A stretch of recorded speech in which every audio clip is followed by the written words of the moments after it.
The new year got off to a very fast start right out of the blocks. We're talking about and announcing a new and exciting partnership with IMI Global to expand our services and the reach of our AngusLink program. So we're excited about the opportunities for that.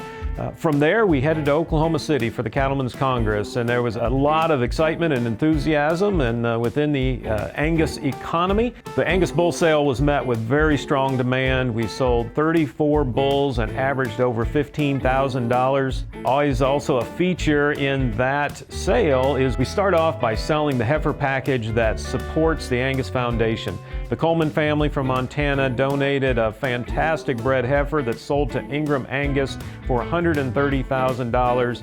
We're looking forward to how that money will be used to further support the mission and all of the great work that's being done by the Angus Foundation. In its third year, the Cattlemen'S Congress just continues to grow and attract quality cattle and quality people. The shows were outstanding both in the junior and the open rings.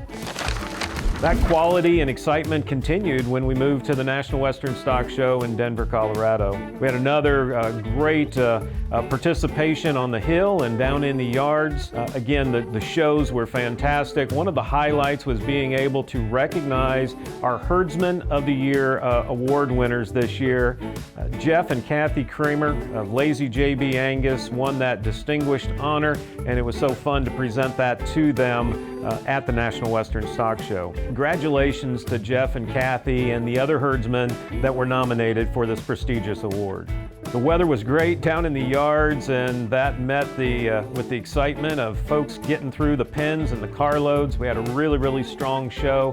Here again, the sales were just fantastic. Very strong demand for different types of Angus genetics, different breeding philosophies that I think is going to carry on through the spring sale season of really strong optimism and demand. Of course, many of our breeders and members from across the country have been blessed with precipitation. I know that's also underpinning a lot of the optimism that's out there in this market, and we're seeing some very strong prices, not only in the registered side, but a lot of our early video sales, we're seeing some very strong demand for Angus sired feeder cattle.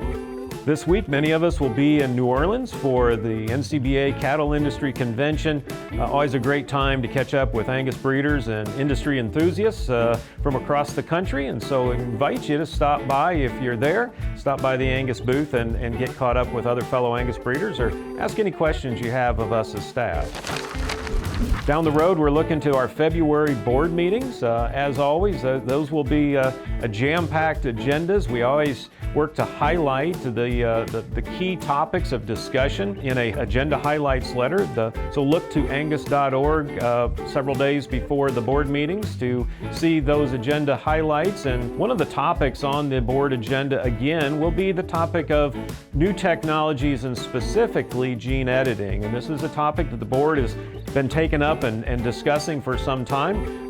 We were excited to do a podcast on the Angus Conversation with a couple guests discussing the gene editing topic. So if you have interest and you're a podcast consumer, I'd invite you to look up the Angus Conversation in that particular episode.